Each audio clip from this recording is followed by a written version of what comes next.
Today, Atlanta's police chief unveiled the department's fall crime plan as they continue to try and battle the rise in shootings and homicides that have plagued the city. 11 Alive's Brittany Klein-Peter sat down with the chief. The Atlanta police chief says that while the pandemic has made fighting crime more complicated, they seem to be finally making a dent. And he plans to keep that momentum going by amping up their presence in Buckhead.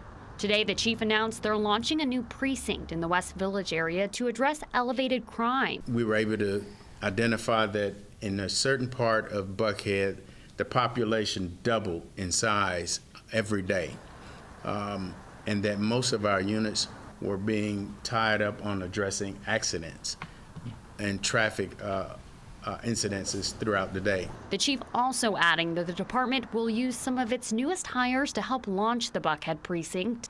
In May, APD said they were trying to hire 352 officers department-wide. The chief telling 11 Alive today they have hired 43 officers so far with the goal of hiring about 5 per week. We still have a long way to go as it relates to background and recruitment as well. But our attrition has stabilized.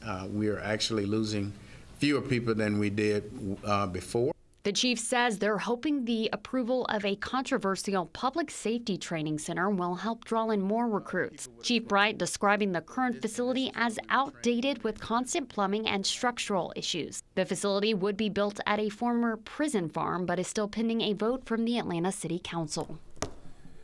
This is not the only plan that they are putting into action to try and tackle the preponderance of crime in Atlanta. You can read up on the department's new Titan unit on our website. That's 11alive.com.